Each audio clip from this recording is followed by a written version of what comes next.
Assalamualaikum warahmatullahi wabarakatuh. Selamat datang kawan-kawan semua di channel Riam Biru. Terima kasih banyak untuk kawan-kawan yang sudah berkenan hadir di channel ini, dan pada kesempatan kali ini ada satu cerita datang dari Mas Rio di Kudus. Mas Rio menceritakan tentang satu peristiwa horor yang mungkin belum terlalu lama terjadi, sekitar tahun 2015. Jadi Mas Rio itu kan tinggal di kampung masih bersama orang tuanya di Kudus tersebut. Nah, di kampungnya itu sering, nggak setiap hari, ini ada beberapa penjual makanan gitu ya. Penjual makanan yang dijajakan itu biasanya malam hari. Seperti bakso, nasi goreng, ketoprak, dan sebagainya. Nah, waktu itu ada salah satu penjual ketoprak. Nah, Mas Rio sendiri salah satu langganannya, salah satu yang suka dengan ketopraknya waktu itu. Meskipun nggak setiap hari gitu ya. Dan memang orang tersebut lewat ke situ juga seminggu paling bisa ya 3 kali gitu. Nggak pernah full tiap hari, itu nggak pernah. Nah, ini pada suatu hari ceritanya, kebetulan Mas Rio itu malam sekitar jam 8, setengah 9, dia belum makan. Dia itu makan sore terlalu cepat. Waktu itu sekitar jam 3 sore itu udah makan, dan akhirnya ya jam-jam segitu dia pun udah mulai lapar. Dan sebelum kita lebih jauh dalam cerita, mohon izin mau promo bawang gorengnya Wiji terlebih dahulu. Bawang goreng renyah kualitas premium tanpa campuran apapun. Nah, kawan-kawan kemarin yang sudah sempat memesan bawang gorengnya, terima kasih banyak atas pesanannya. Dan untuk kawan-kawan mungkin yang belum sempat memesan, ditunggu pesanannya. Dan kawan-kawan yang sudah mampir di channel Lapak Horor juga terima kasih ya semua. Dan kita lanjut lagi cerita dari Mas Rio tadi. Mas Rio kan akhirnya malam itu nungguin pokoknya apapun lah, pedagang apapun, entah bakso, entah apa, nasi goreng atau yang lain, sate ayam dan sebagainya. Wis pokoknya singa-singa alias bahasa sininya. Pokoknya siapapun yang datang duluan, ya udah itu mau aku beli, soalnya aku udah lapar. Nah, waktu itu nunggu dari jam setengah 9 itu tadi, ditungguin kok nggak datang-datang penjual gitu ya. Nggak ada satupun pedagang yang lewat malam itu. Dan akhirnya Mas Rio kan nunggu, mungkin jangan-jangan datang dia tuh nggak ting-ting-ting-ting di sini gitu ya, nggak ngasih tanda, nggak ngasih kode. Mungkin aku nggak denger kali ya. Yaitu setengah 9 nongkronglah di teras di sana. 5 menit, 10 menit nggak ada tanda-tanda. Dan waktu itu sampai akhirnya Mas Rio penasaran karena dia mendengar ada salah satu suara. Suara itu tek tek tek tok tok tok tok gitu ya. Pakai bambu atau pakai apa? Ini kode dari penjual ketoprak. Dan Mas Rio, kayaknya penjual ketoprak kok nggak datang-datang gitu ya. Cuman suara doang, ditungguin 2 menit gitu ya. Kok nggak kesini-kesini? Akhirnya Mas Rio kan jalan ke depan sana, mendekat ke arah jalanan desa. Dia itu mau ngecek ini lokasinya, posisinya itu udah di mana. Nah, ini di kampungnya Mas Rio, jalanan kebetulan tuh lurus ke situ ya.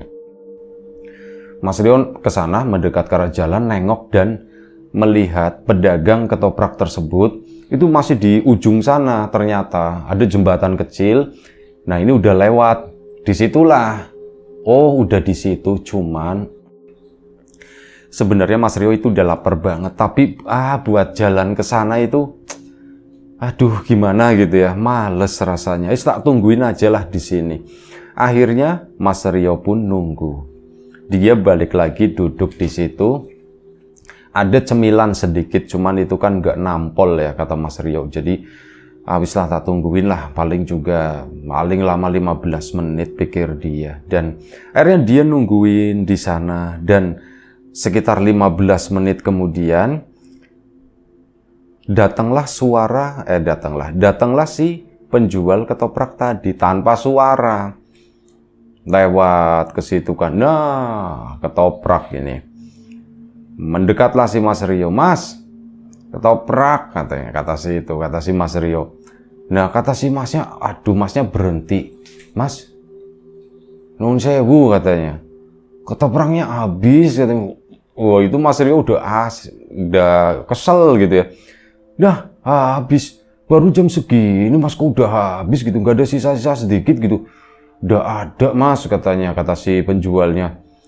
Wah, iya Mas, maaf ya Mas, yang soalnya tadi itu diborong sama yang rumah di sana, kata si penjual ketoprak. Oh, semuanya Mas? Iya, semuanya itu juga sampai beneran habis. Nggak ini, nggak. Jadi ada yang pesanannya itu nggak cukup sampai habis gitu kan, sampai wah Bu udah habis, kata si tukang ketopraknya. Ini aja tadi di situ masih kurang Mas. Oh gitu ya, oh kecewa dong Mas Rio-nya. Ya sudah wis Mas, katanya, udah lah. Akhirnya jalanlah si tukang ketoprak tadi. Memang lampu-lampunya itu udah dimatikan dan Mas Rio pun akhirnya balik ke dalam rumah. Nyari di dalam memang ada nasi sedikit. Lauknya lauknya ndak ada. Akhirnya ya wis seadanya, dia pun bikin telur ceplok. Nah, udah bikin, makanlah malam itu. Dengan itu masih rasa kecewa gitu ya. Asam ketoprak udah tak tungguin lama, giliran datang udah habis gitu. Oh, itu kesel lah, kata si Mas Rio. Tapi setelah perutnya lumayan terganjal sama nasi dan telur ceplok yang dikasih kecap itu, ya bisa, alhamdulillah, pikirnya Mas Rio, udah lumayan cukup kenyang. Dan akhirnya gak lama setelah itu Mas Rio pun tertidur istirahat. Nah, beberapa hari kemudian kejadian lagi. Malam hari Mas Rio itu lapar ceritanya, tapi udah ada pedagang yang lewat. Waktu itu nasi goreng. Belilah Mas Rio nasi goreng, dimakan sampai habis. Nah, ini lagi santai gitu ya, habis makan ngerokok dulu di teras di sana. Tiba-tiba penjual ketoprak itu lewat. Terus, Mas, ketoprak, nawarin Mas Rio kan. Terus, enggak Mas, saya tadi udah makan nasi goreng, makasih, kata Mas Rio. Tapi penjual ketoprak itu nggak pergi-pergi, di situ aja. Adalah mungkin hampir 5 menit ya di sana, Mas Rio lagi duduk di situ, si ketopraknya ya tak ngasih kode di situ, mangkal di sana. Mas Rio mendekat aja deh ke situ, dan kayaknya nggak apa-apa wis lah, tak beli, nanti makannya agak maleman, pikir dia gitu kan. Ya saya akhirnya apa? Mas Rio mendekat ke situ. Mas, bikin satu, katanya begitu kan. Oh iya Mas, makasih. Mas, sini sebentar, kata si yang jual ketoprak tadi. Iya, kenapa? Mas, yang kemarin sih sebelum ini, cerita si tukang ketoprak. Itu yang sampean mau beli, terus ketopraknya udah habis itu sih. Oh iya, 2 hari lalu itu. Iya betul. Itu Mas, katanya.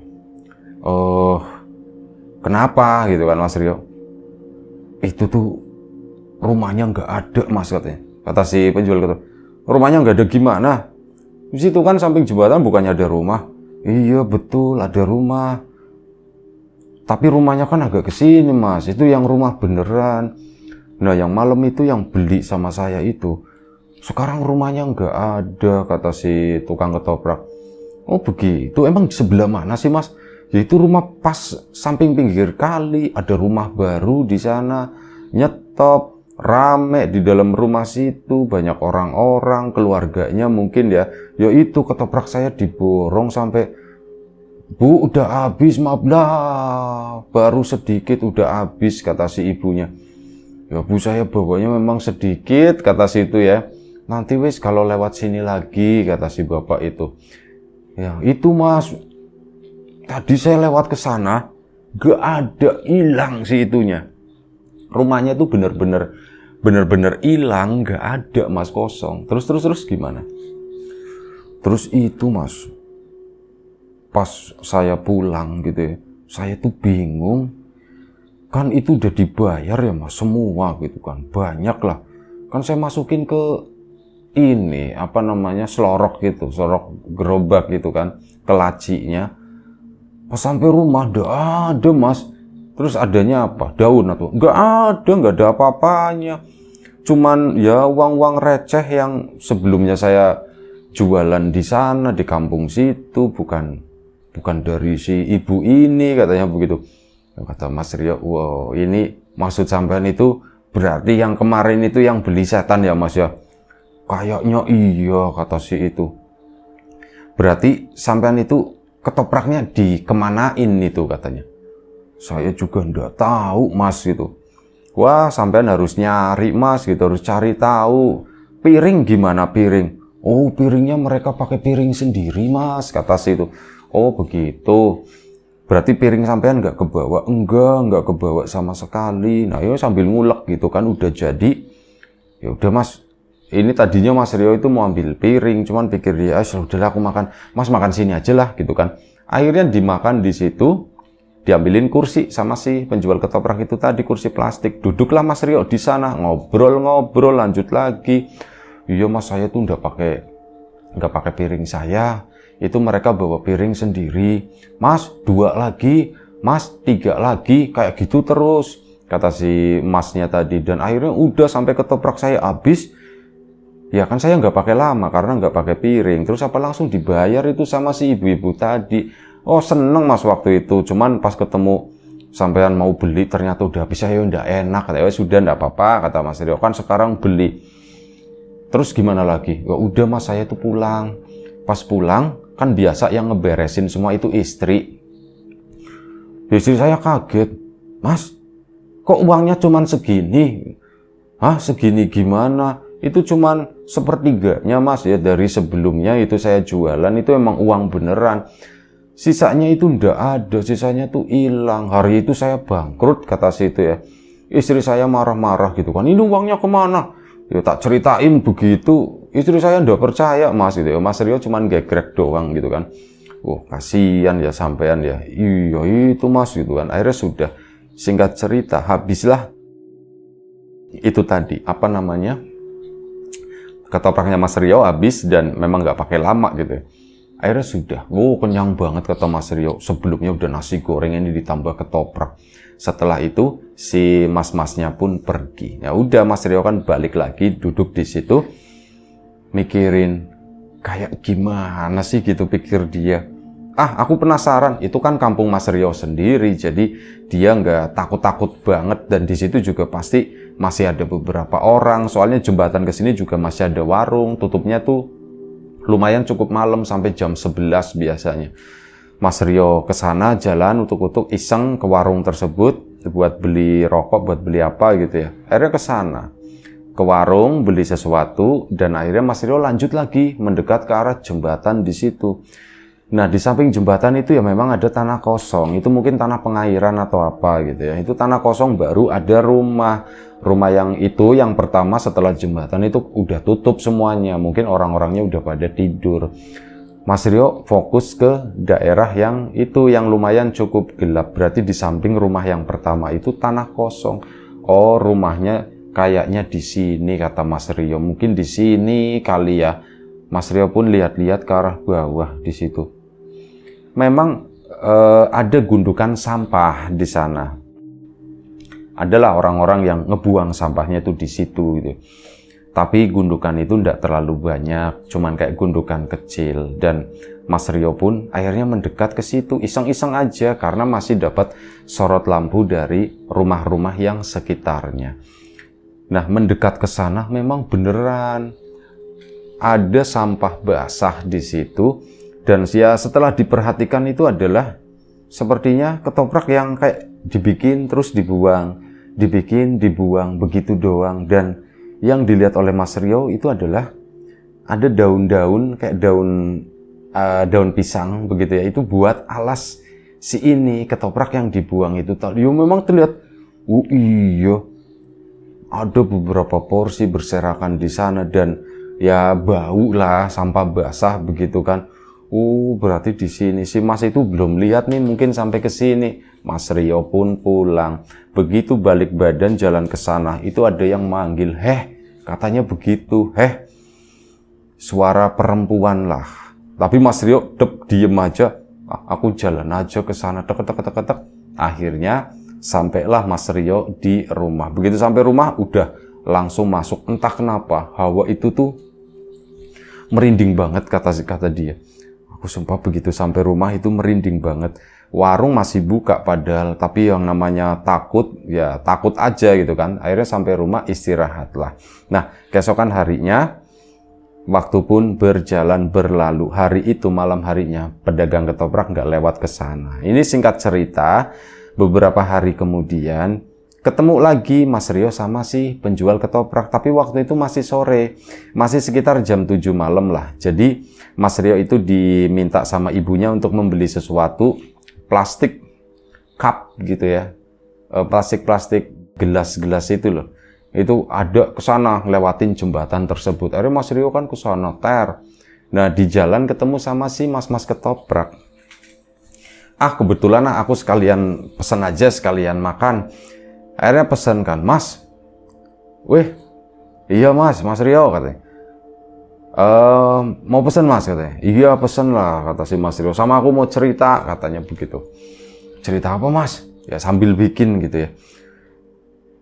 Itu yang di tempat sampean yang kemarin itu yang katanya ada rumah di situ. Kemarin itu saya ngecek ke sana loh Mas.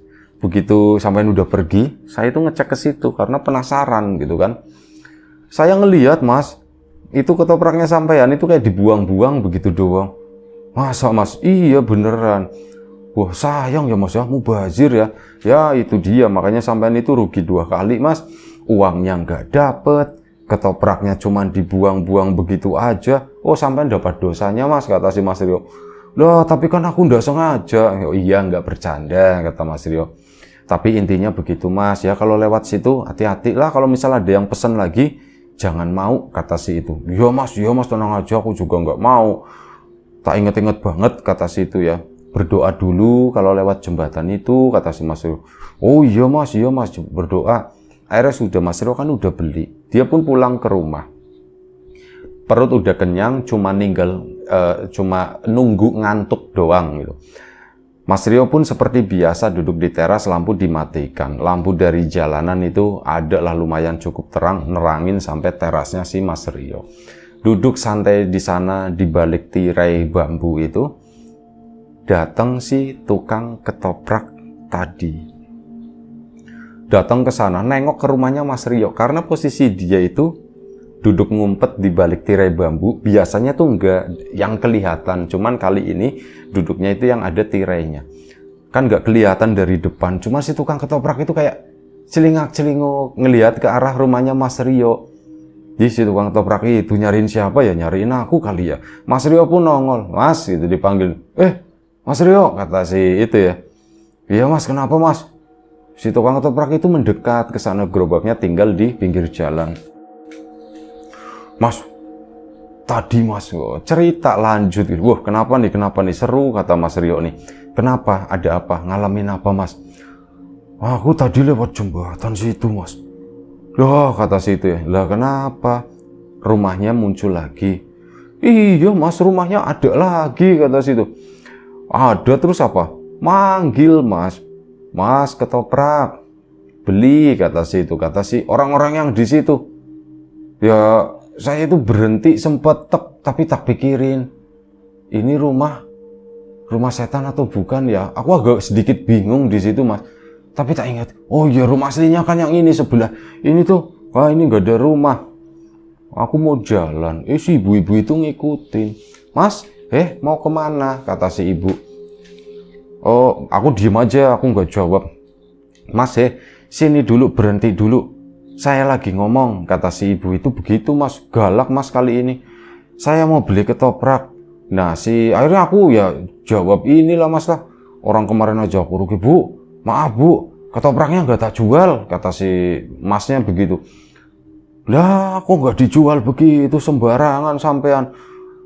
Begitu aku nengok ke sana Mas, itu bukan ibu-ibu Mas, itu setan semua. Setan gimana bentuknya?